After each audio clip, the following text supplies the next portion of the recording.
My dear brothers and sisters in Lord Jesus Christ, greetings in the name of Jesus. This is Evangelist Kashif Daniel, and today I will be sharing my testimony and ministry calling, and I will be telling you how Lord Jesus changed my life and how I came into ministry. So, my brothers and sisters, that were the teenage days when I was so young and I was just 12 or 13 years old. And I saw once time in my dream that I was standing before hundreds and thousands of people and I was sharing my sermon with them, and it really touched them, and many miracles started to happen over there, and the Holy Spirit was really on the move out there. And when this dream was finished, it was over. I woke up and I couldn't really believe that it was me standing over there and explaining the word of God, because I was just nothing. I was just a little boy, and I thought it must be just a dream and nothing else. So I just ignored it, and after some time, again the burden on my heart was not move away, because it was the Holy Spirit which was putting on my heart, and I saw my father, Pastor Daniel Burkut, preaching the gospel in the villages and towns and colonies of Lahore city, Pakistan. And I thought, why Lord would say this to me? Because my father was also always, serving Him. Since my childhood, I was seeing him going for ministry and coming back. So I thought, I don't deserve this. So I ignored it totally. But in the second dream, I once again saw myself that some person, a dark clothed person was there, and he gripped my chest like so hard, and then he was pressing my chest so much, and I thought that I would die, and I couldn't move at all, and that was so horrible. I couldn't speak, I couldn't ask anyone to come and help me. It was a dream, but it was like it was happening in real. So I really wept in my spirit and asked Lord what was happening. But then Holy Spirit, convicted my heart of my disobedience and sin, what I was doing for so long, for many years, that I was rejecting and refusing the Lord's call.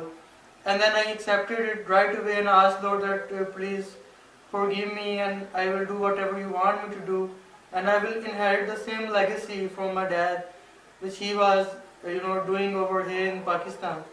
So right after I confessed it, and I asked Lord to comfort me, His gentle spirit comforted me, and He removed the spirit of fear, and He gave me His spirit, because it is written in the Word of God that He has not given us a spirit of fear. So that spirit of fear was from Satan, which has seen that gap, that spiritual gap in my life, which he was trying to exploit, and he actually exploited it to a great extent. But then when I given my heart to the Lord, and I told him that I will be doing the same thing which my dad is doing, and I would not listen to my own heart, but I would follow him. After that, he had to go away from me, because that was a slap on his face, because whosoever is in Lord Jesus Christ, he is no more an old creature, he is new in Lord Jesus Christ. So that was a slap on his face. And then after that, when I accepted it, then I joined a local church over here in Lahore, and I started having fellowship with the Christian friends and family over here. And then I also joined some Bible schools locally and internationally online, and had a deep study of the Word of God. And then I got baptized in year 2011, and that was a supernatural experience for me, because when I went deep down in the water and came upward out of the water, that was like I was a new creature in Lord, and Lord really blessed me after that, and He given me the spirit of boldness to speak, and I used to speak with my friends in my college and in my university level, and Lord had started using me everywhere. So but I had not joined my dad until now. Then the third dream, which was really, something a prophetic dream, and I couldn't, uh, get the meaning out of it. That was it real? Was it from God or whatever? So in the year 2013, before I moved to a Islamic country, I would not name that. I moved there, but before that, just a week ago, I saw a dream that I went to a country. Those people was horrible, and they really persecuted me.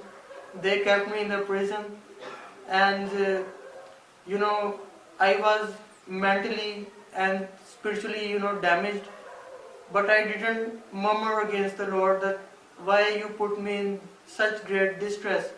And I really praised Him even in the detention cell over there, and I praised Him that He spared my life from those deadly beasts. I would say those were the beasts. They were not people. The way they treated me, and the way I kept, hungry and thirsty over there. It was not easy to stay there for a person like me. So I went back to my home country, Pakistan, and I was really, spiritually and physically and mentally damaged. But then I asked Lord that I won't give up. If it is an attack of the enemy or whatever it is, I won't give up. And after that, I just kept moving on, and rather moved on more greatly than ever before. And I joined my dad for, going with him to outreaches in villages and colonies where no missionaries bother to go, and we go there and we preach the gospel over there, and we tell them what Lord Jesus Christ has, done for them. He has given their life for them, and most of the people don't know in Pakistan, don't know what is the message of gospel. They don't know the love of the Lord Jesus Christ. They don't know anything. So when we go there and we tell them what is the gospel and what is the good news for them, those who are sinners, they are not condemned, but Lord Jesus Christ loves them. So this is something which really hit their hearts, and they give their lives to Lord Jesus Christ. So this is what the mission of my life is right now. I am no longer having my traditional studies. I am just having a study of Word of God. I am just having fellowship with my Christian brothers and sisters in Pakistan, a fellowship internationally around the globe over internet. This is all my mission is, to preach the gospel in Pakistan and internationally.